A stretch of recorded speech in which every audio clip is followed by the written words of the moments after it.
Salut chers tous, chers amis, chers frères et sœurs. Peut-on parler vraiment de travail, de noble travail, en temps de guerre? Ma foi, la réponse est non. Parce qu'en temps de guerre, nous parlons de famine, nous parlons de disette, nous parlons de la faim, nous parlons de catastrophes humanitaires. Notre rubrique Côte d'Ivoire, c'est encore possible de contribuer justement à éviter cela après la présidentielle d'octobre 2025 dans notre pays, la Côte d'Ivoire.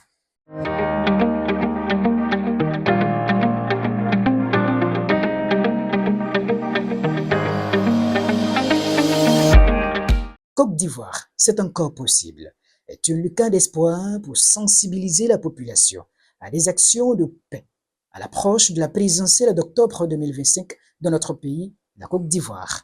Côte d'Ivoire, c'est encore possible. Maintenant, le deuxième numéro. La place à Kwaba, à quelques encablures de l'aéroport international Félix Houphouët-Boigny d'Abidjan-Poboué. Ici, c'est vraiment le symbole de l'unité, de la cohésion sociale.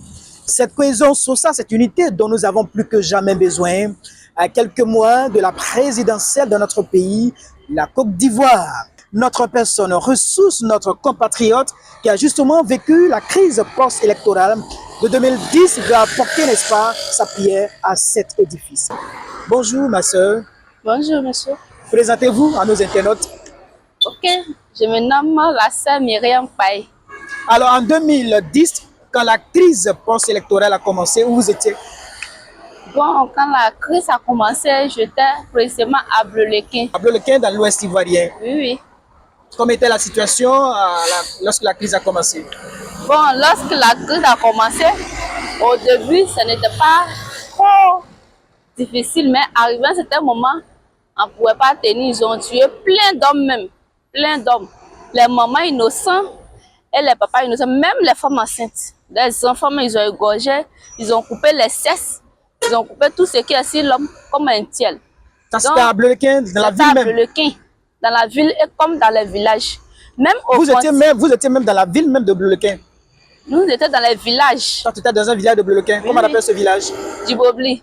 Djibobli. Et dans ce village également, il y a eu ces genres de trucs? Ils ont fait quand dans le village de Djibobli, quand ils ont fait, ils ont réuni les gens pour les tuer dans notre village. Même aux frontières Libéria, ils ont tué plein d'hommes même. Ils ont tué beaucoup chez nous. Est-ce que vous avez eu des personnes de votre famille qui ont malheureusement perdu la vie? Oui, oui. Ils ont eu à tuer la soeur de mon père. Ils ont égorgé même dans la ville de Bleu-le-Quin. Malheureusement. C'est justement pour cela que nous voudrions véritablement la cohésion sociale, la place à Kwaba, le symbole de l'unité sociale. Est-ce que vous êtes resté à Bleu-le-Quin pendant tout ce temps ou vous êtes parti après? Nous sommes en brousse. Vous êtes parti? En brousse, on est allé se cacher. Vous avez quitté le village pour aller en brousse. Pour aller se cacher. Se cacher où précisément en brousse? Bon, en bas des cafés. Dans le champ de café. Dans le champ de café, le caféier, vous étiez là-bas.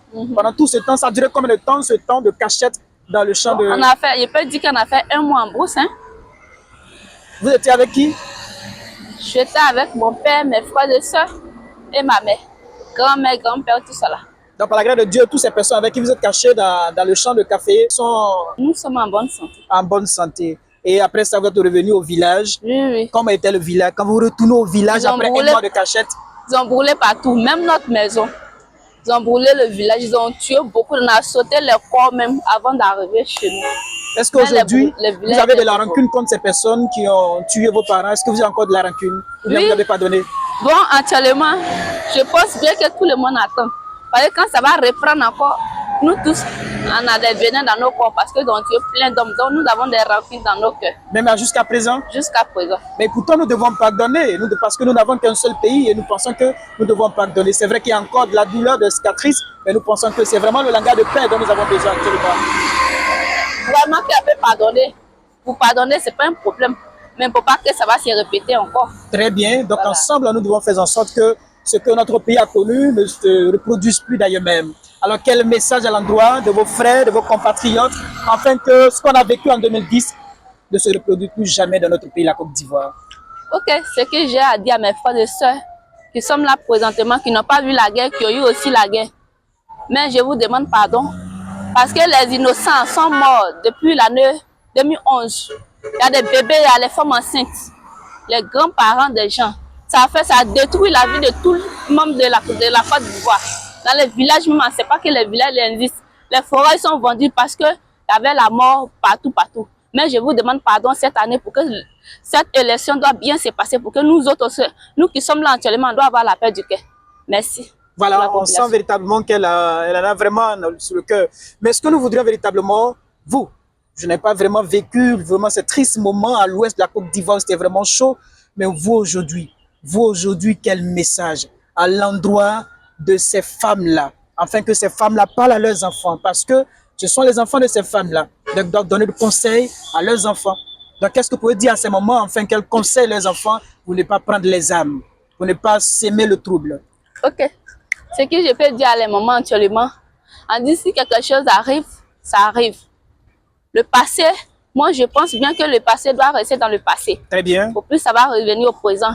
Donc mes mères, mes grands-mères, mes mères qui sont en dehors de l'Ouest, je vous demande pardon. Bien sûr qu'on a traversé plein de choses. Si on n'a pas pu faire nos contrôles maintenant, ça arrive d'agir encore. De se reproduire. De se reproduire encore si notre enfant et nos petits soeurs, nos frères et sœurs qui sont encore en dehors. Donc je vous demande pardon, pardonnez votre enfant pour qu'ils vont abaisser leur cœur. La haine qui est dans la cœur de chacun d'entre eux, un cœur abaissé. Je vous demande pardon, vous les mères. Merci.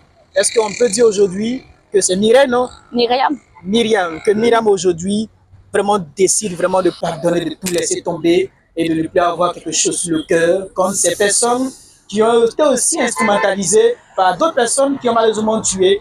Est-ce que tu décides vraiment de pardonner véritablement pour approcher octobre 2025 dans la paix? Ok. Moi, Myriam, lorsque la guerre de 2011 s'est passée, je peux dire que bien vrai que j'avais 13 ans, bien 14 ans comme ça. Maintenant, je tiens à vous dire que je suis devenue femme.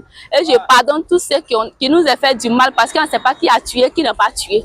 Donc, on est là présentement pour demander pardon. Pour les pardonner, moi, je les pardonne de tout mon cœur, tout mon esprit, tout mon âme. Plus jamais ça va se reposer encore. Je les pardonne. Alors Myriam, est-ce que vous avez laissé à l'endroit de vos papas, du président de la République, de tous ces leaders politiques, de tous nos leaders, afin qu'ils se comportent bien?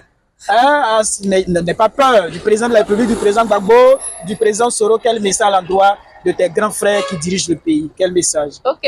D'abord, si je veux commencer, je commence avec le père Ado. Tout n'a pas bien se passer cette année. Tous les présidents, tous les conjoints et les adjoints qui sont à côté, en tout cas, ils n'ont pas bien fait. Nous avons besoin de la paix. Merci. Alors, merci infiniment, Myriam.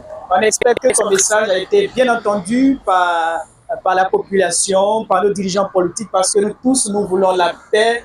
Voilà, nous voulons la paix pour que Myriam continue son activité. Qu'est-ce que tu fais dans la vie? Bon, je suis cuisinière.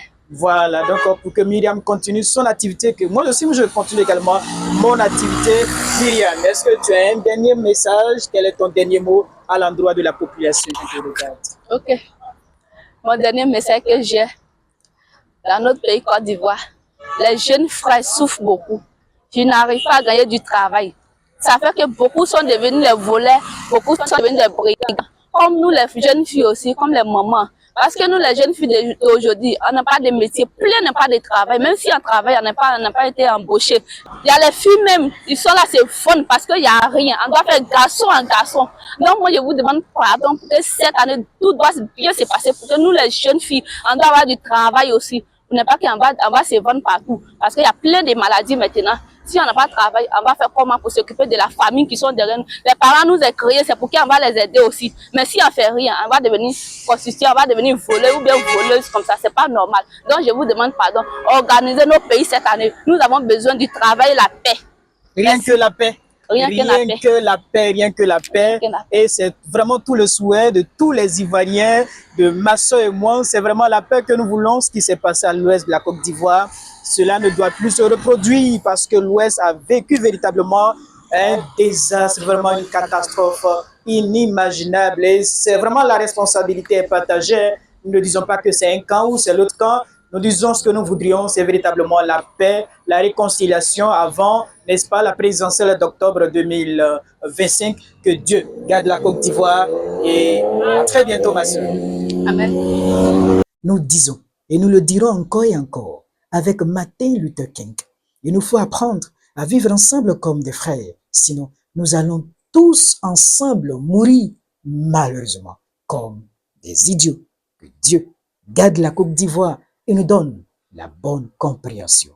À très bientôt pour le prochain numéro de Côte d'Ivoire. Je dirais, c'est maintenant possible.